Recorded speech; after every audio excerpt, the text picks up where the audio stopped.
sorry. Oh, that's all right. Hello friends, welcome back to my YouTube channel. ඉතින් ඔන්න ගොඩ දවසකින් මම ඔයාලට අලුත් vlog එකක් අරගෙන ආවා. A level exam එකෙන් පස්සේ අද තමයි ඉස්සෙල්ලා මම ස්ටඩීස් කරන්න පටන් ගන්නෙ. ඉතින් මට හිතුණා මම දවස පාඩම් කරන්නේ කොහොමද කියලා ඔයාලත් එක්ක බෙදා ගන්න. මාස 3කට විතර පස්සේ අද තමයි මම ඉස්සෙල්ලාම පාඩම් කරන්න පටන් ගන්නෙ. ඒක හින්දම මට හිතුණා මම ඉස්සෙල්ලාම පාඩම් කරන්න පටන් ගන්න දවස කොහොමද මම ප්‍රොඩක්ටිව් විදියට ගත කරන්න කියලා ඔයාලට කියන්න. දවසේ වැඩ පටන් ගන්න කලින් මම මුලින්ම කරන්නේ කලින් දවසේ එහෙමත් නැත්නම් ඊයේ දවසේ ජර්නල් එක කම්ප්ලීට් කරලා ඉන්න එක. ඊට පස්සේ තමයි මම මගේ අනෙක් වැඩ ටික කරන්නේ. මේට දවස් දෙක තුනකට කලින් කරන්න තිබිච්ච ටිකත් මට මගේ හැරුණු නිසා මම ඒ ටිකත් දැම්ම කම්ප්ලීට් කරලා මගේ පාඩම් වැඩ පටන් ගත්තා.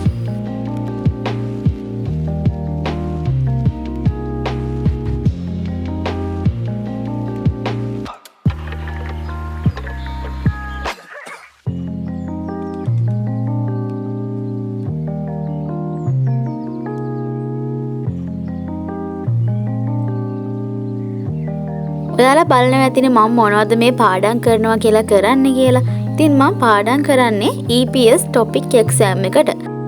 එක දිගට පාඩම් කරන්නේ නැතුව ඉඳලා පාඩම් කරන්න ගත්තම ඒක චුට්ටක් අමාරුයි. ඒ කියන්නේ අර එක දිගටම ફોකස් එකේ වැඩ කරලා ටික කාලයක් මාස 3ක් විතර කාලයක් වගේ A level exam එකෙන් පස්සේ නිකන් හිටියානේ. ඊට පස්සේ ආය අලුතෙන් පාඩම් කරන්න පටන් ගන්න කියන්නේ ඒකට ફોකස් කරන එක ටිකක් අමාරුයි. ඉතින් මට හිතුණා මං කොහොමද ටික කාලයක් ඒ කියන්නේ ලොන්ග් බ්‍රේක් එකකින් පස්සේ ස්ටඩීස් ආයෙත් පටන් ගන්න කියලා ඔයාලට කියන්න.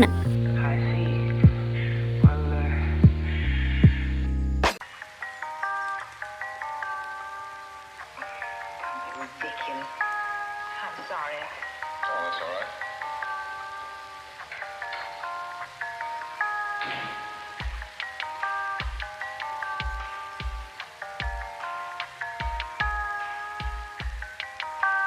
I see. Well,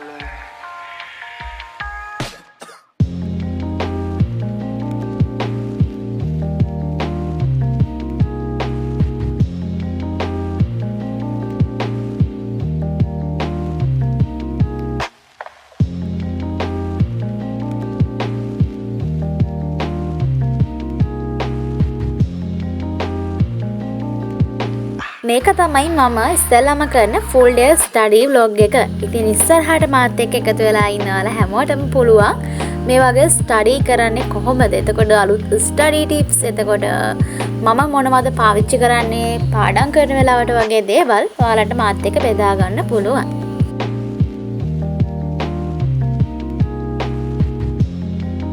ඒ වගේම ඔයා මගේ channel එකට අලුත් කෙනෙක් නම් ආදරෙන් මතක් කරනවා subscribe කරලා එකතු වෙන්න. ඉස්සරහටත් මේ වගේ study vlogs එතකොට daily vlogs මගේ lifestyle එක කොයි වගේද කියලා මාත් එක්ක බෙදා ගන්න දිගටම එකතු වෙලා ඉන්න.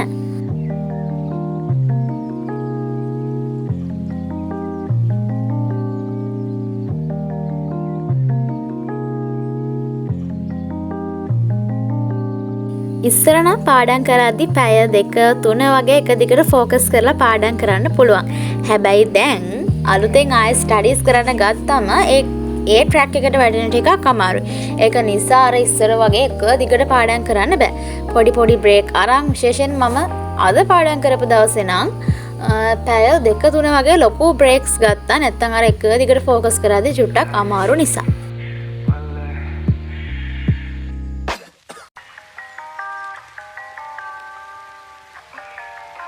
ridiculous. I'm sorry. Oh, that's all right.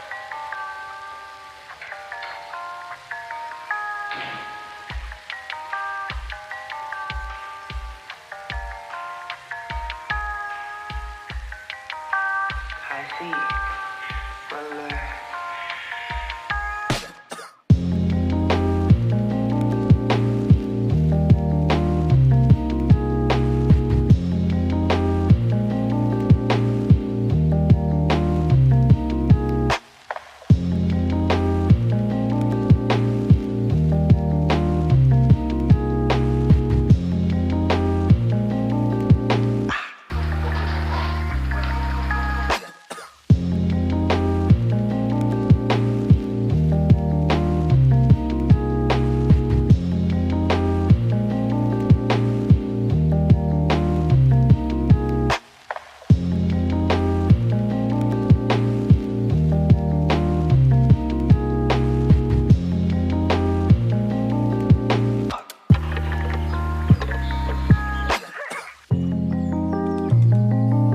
මාස ගාණක් එක දිගට තිබිච්ච අර අවුව දැන් ටික ටික අඩු වෙලා ගිහිල්ලා දැන් අපේ පැත්තට ආයෙත් වහින්න පටන් අරගෙන සාමාන්‍යයෙන් අපේ පැත්තේ අවුරුද්දට වැඩි කවුරුද වැඩි කාලයක් වෙන්නේ වහින එක.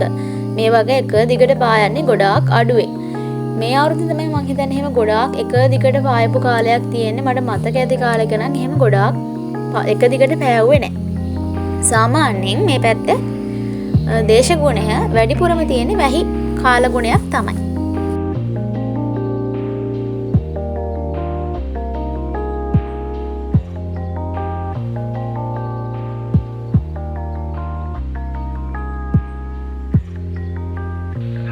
මට මේ vlog එකේ වැඩි කියන්න දේවල් නැහැ. ඔයාලට තියෙන්නේ මේක දිහා බලාගෙන ඉන්න එක කරන්න තමයි. Ridiculous. I'm sorry. Oh, that's all right.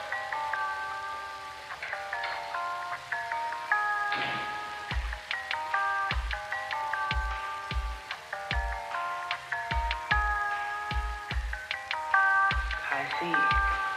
Well,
ridiculous.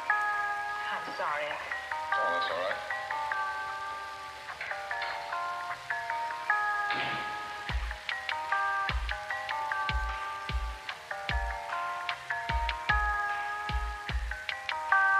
I see. Well,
අවු සැර නිසා මං ඔන්න අයිස් කොෆි එකක් හදාගත්තා.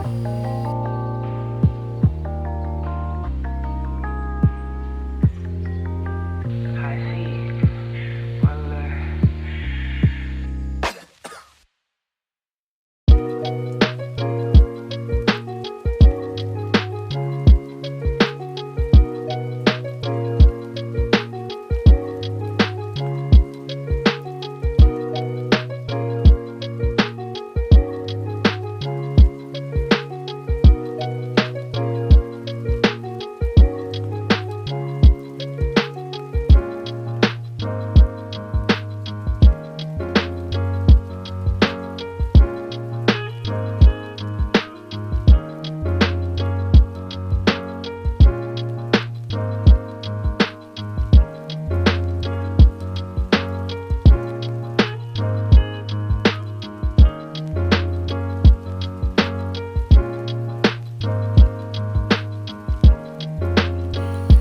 අලුතෙන් ලැන්ග්වේජ් එකක් ඉගෙන ගන්නවා කියන්නේ ටිකක් අමාරු දෙයක්. ඕනිම භාෂාවක මුල ඉඳන් ඉගෙන ගන්නවා කියන එක කොහොමත් අමාරුයිනේ. සාමාන්‍යයෙන් අපි සිංහල අපේ භාෂාව වුණත් අපි එක දෙක වසරට ගිහිල්ලා මුලින්ම ඉගෙන ගන්නකොට අපිට ඒක ගොඩාක් තේරෙන්නේ නැහැ. කාලයත් එක්ක යනකොට තමයි වයස යනකොට තමයි මේ දේවල් තේරෙන්නේ. තාමත් අපි අපේ භාෂාව ගැන නොදන්න දේවල් ගොඩාක් තියෙනවා. ඉතින් අපේ නොවන පිට භාෂාවක් ඉගෙන ගන්නකොට ඒක ගැන ඇත්තටම අපි හිතන්න ඕනේ පරාසය වැඩි. අලුතෙන් වචන එකතු වෙනවා. එතකොට එයාලා කතා කරන විලාසයක් තියෙනවා. එයාලගේ ආචාර ධර්මයේ ඉඳන් මේ ලැන්ග්වේජ් එක ඇතුලේ බලපානවා. එතකොට එයාගේ කල්චර් එක ඔය හැමදේම ලැන්ග්වේජ් එකක් ඇතුලේදී කතා කරන්න සිද්ධ වෙනවා.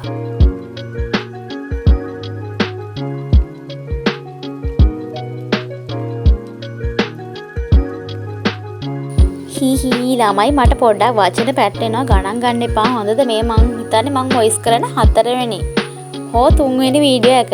ඒක නිසා චුට්ටක් පැටලෙනවා. ඒ ගැන ගණන් ගන්න එපා. ඉස්සරහට මීට වඩා හොඳට ලස්සන වීඩියෝ එකක් අරගෙන එන්න.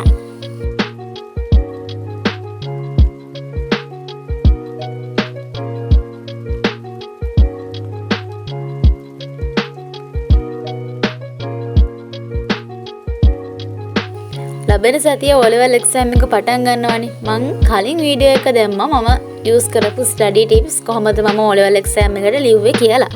ඉතින් මම හිතන්නේ මම ඒ ස්ටඩි ටිප්ස් ටික පාවිච්චි කරලා හොඳ රිසල්ට් එකකට ගියා. ඒ වගේම ඔයාලා මේ දවස් ටිකේ මං හිතන්නේ තව දවස් තියෙන්නේ 3ක් හෝ 4ක්. මේ දවස් 4 ඇතුළේ ඔයාලා පුළුවන් තරම් ප්‍රොඩක්ටිව් වෙන්න බලන්න. ඔයාලගේ ඔළුවට ගොඩාක් කරුණු දාගන්න කියලා එක දිගට පාඩම් කරන්න යන්න එපා. ප්‍රමාණවත් නින්දක් එතකොට හොඳ කෑම වේලා කාලා ගන්න. කෑම වේලා අනිවාර්යෙන්ම ඔයාලා ඒ කියන්නේ මගේ අරගන්න එපා. ඒ කෑම වේලා ඔයාලා අනිවාර්යෙන්ම ගන්න. ඔයාලා අසනීප වුණොත් කොහොමත් ඔයාලට එක්සෑම් එක ලියන්න වෙන්නේ නැහැ. ඒ වගේම මේ ඉස්සරහා දවස් 4 ඇතුලේ හොඳට පරිස්සම් වෙලා ඉන්න. විශේෂයෙන්ම ගොඩාක් අය මේ දවස් ටික ඇතුලේදී ස්ට්‍රෙස් වෙන්න පුළුවන්. එතකොට ගොඩාක් හිතලා පාඩම් කරපු දේවල් අමතක වෙන්නත් පුළුවන්. ඒක හින්දා ඔයාලා කරන්න ඕනේ හොඳම දේ තමයි ගොඩාක් මේ ගැන කල්පනා කරන්න යන්න එපා. අනේ දෙයියනේ මම කොහොමද මේක ලියන්නේ? ඔය වගේ දේවල් ඔයාලා හිතන්න යන්න එපා. මේක තමයි ඔයාලගේ ජීවිතේ ඔයාලා මුහුණ දෙන පළවෙනිම එක්සෑම් එක. මම හිතන්නේ මේ එක්සෑම් එක තමයි ඔයාලගේ ජීවිතේ ඔයාලා තියන්න ඕනේ පළවෙනි අඩිය. එතනින් එහාට ඔයාලා කරන්න ඕනේ දේවල් තීරණය වෙන එක පඩියක් විතරයි මේ කියන මේ O-level exam එක. ඊට පස්සේ A-level තියෙනවා. ඊට පස්සේ යුනිවර්සිටි එකේ exam. ජීවිතේ ඔයාලට මුහුණ දෙන තව ගොඩාක් exam තියෙනවා. ඉතින් මේක විතරක් ඔයාලා මුහුණ දෙන පළවෙනි exam එක කියලා හිතාගෙන ඒ ගැන ගොඩාක් ලොකුවට හිතලා ඔළුව අවුල් කරගන්නේ නැතුව නිදහසේ පාඩම් කරන්න. ඔයාලා කලින් ඉඳන් කරන් ආපු වැඩ ටික පිළිවෙලට කරගෙන යන්න. මේ දවස් 4 ඇතුළත සමහර අය ඉන්නවා මේ අන්තිම දවස් 4 ඇතුළත හොඳට නිදා ගන්න අය. නිදා ගන්නවා කියලා හැම එක දිගට නිදා ගන්න එපා. ප්‍රමාණවත් නිින්දක් තියාගෙන ඒ නිින්ද ගාන්ට බැලන්ස් කරගෙන යන්න. මමත් ඒ ලෙවල් කරපු දවස් ටිකේ ලෙවල් අන්තිම දවස් ටිකේ කරපු ලොකුම වැරද්ද තමයි ඔය නිින්ද. මම එක දිගට ඒ කියන්නේ පාඩම් කරා පාඩම් නොකර හිටියා නෙවෙයි. හැබැයි මම වෙනදට වඩා ගොඩාක් වෙලා නිදාගත්තා. සමහර විට ඒක එක ප්‍රශ්නයක් වෙන්න පුළුවන් මගේ රිසල්ට් එකේ එහා මෙහා වීමකට. ඒක නිසා හොඳට මතක තියාගන්න ඔයාලා පාඩම් කරනවා වගේම ඔයාලගේ බ්‍රේක්ස් ගන්නකොට එතකොට ඔය නිදා ගන්න එක වගේ දේවල් හැමදේම මැනේජ් කරගෙන මේ ඉස්සරහා දවස් ටික හොඳට වැඩ ටික කරගන්න.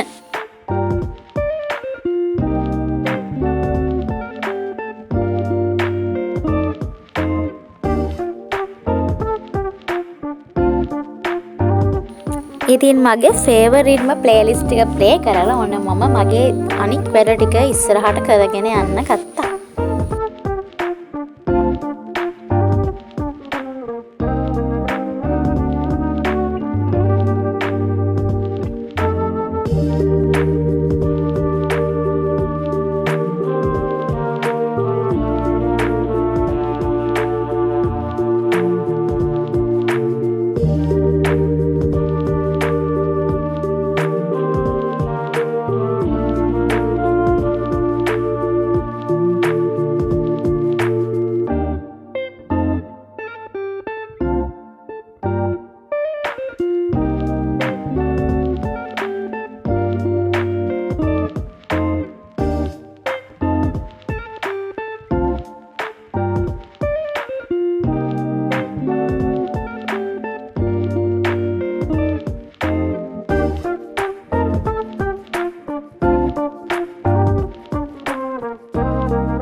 එක දිගට පාඩම් කරන්න බෑනේ. ඉතින් ඔන්න මම පැය දෙකක විතර පොඩි බ්‍රේක් එකක් ගත්තා.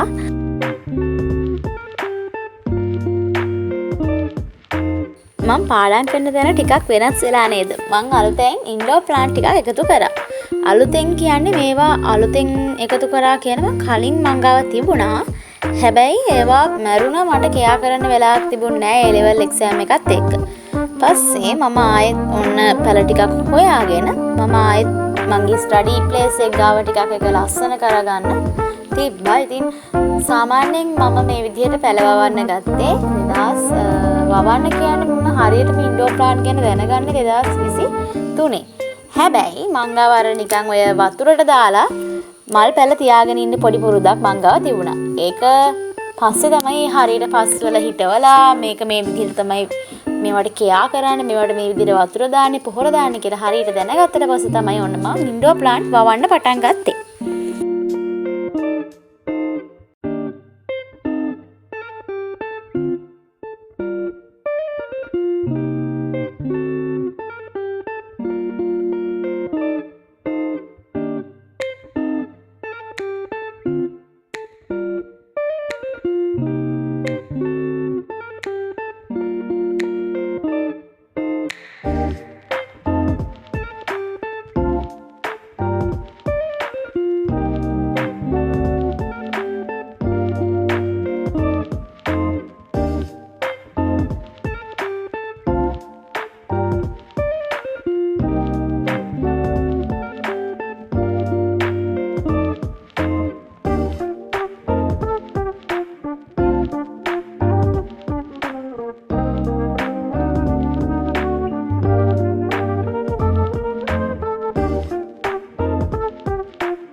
ගොඩ දවසකට පස්සේ අපි ආව ඇලේ නාන්න. මේ දවස්වල හරිම රස්නේනේ. ඒක නිසා පැය ගාණක් ඇලේ බහැලා ඉන්නකොට ඒ රස්නේ නිකම්ම නැති වෙලා යනවා.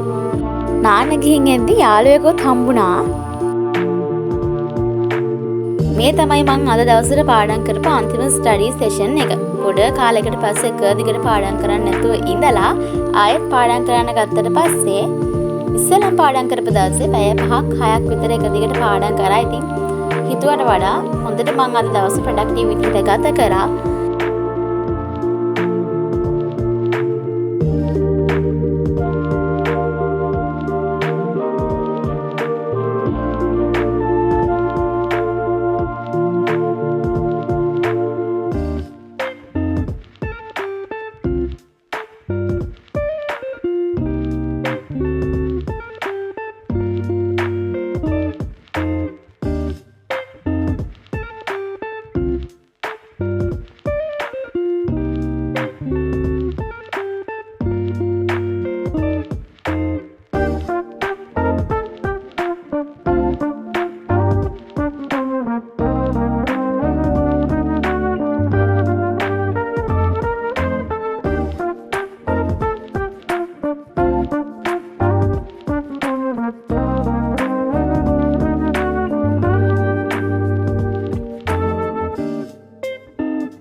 ඉතින් අදට මේ වීඩියෝ එක ඉවරයි. ඊළඟ දවසෙත් මේ වගේ ලස්සන වීඩියෝ එකකින් හම්බ වෙනකන් ඔයාලා සතුටින් පරිස්සමින් ඉන්න.